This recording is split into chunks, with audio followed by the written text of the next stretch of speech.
Selamat pagi Mbak Najwa.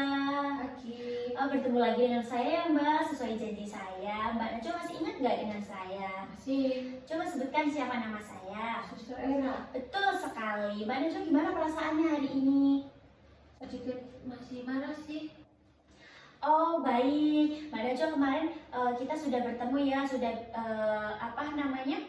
sudah tahu cara mengontrol kesal. Salah satunya dengan memukul bantal atau tarik nafas. betul sekali, Mbak Najwa juga sekarang terlihat lebih tenang ya, sudah tidak seperti memendam kekesalan. Mbak Najwa, hari ini kita sesuai janji saya ya, kita akan berbincang-bincang hal-hal yang baik. Waktunya itu 7 menit aja, tempatnya juga di sini. Mbak Najwa mau ya? Baik, Mbak Najwa, misalkan nih hari ini kan kita mau berbincang-bincang, Mbak Najwa itu lagi marah sama hal-hal yang merasa diri Mbak Najwa itu tidak dihargai sama orang lain. Jadinya kan kadang kan kita dipendam tuh marahnya. Terus misalkan ada orang lewat atau saya mau minta tolong sama Mbak Najwa, nanti itu Mbak Najwa nggak boleh kalau misalkan saya minta tolong ke Mbak Najwa, terus Mbak Najwa menolak dengan ya nggak mau. Malahan itu jadinya itu Mbak Najwa melampiaskan kesal Mbak ke orang lain. Karena kenapa tidak boleh? Karena itu tidak sopan, apalagi orang lain itu tidak ada kaitannya dengan kekesalan Mbak. Begitu Mbak. Nah, Mbak Najwa bisa menolak dengan cara maaf, saya tidak bisa menolong atau membantu karena saya sedang sibuk atau karena saya sedang ada pekerjaan lain. Begitu Mbak. Mbak Najwa sudah paham?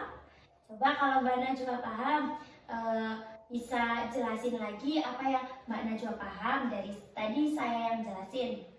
Kalau misal saya sedang marah, terus ada kayak lagi lewat, terus ada orang lain yang minta tolong sama saya, sedangkan orang lain itu tidak membuat saya marah, terus orang itu minta tolong sama saya nggak boleh bilang saya nggak mau nolongin kamu, nggak boleh bilang seperti itu. Saya menolaknya dengan cara maaf, saya nggak bisa, saya lagi banyak pekerjaan. Pintar sekali, bagus sekali. Mbak Najwa sudah hebat, Mbak Najwa sudah paham ya.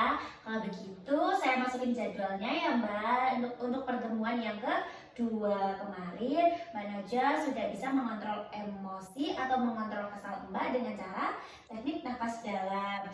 Hari ini saya masukin jadwalnya dengan cara berbincang-bincang yang baik. Gimana kalau misalkan nih besok pertemuan selanjutnya saya bertemu Mbak, kita akan mengontrol emosi dengan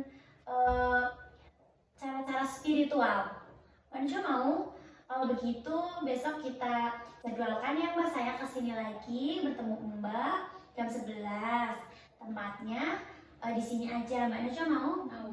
Oke, kalau begitu saya pamit ya Mbak.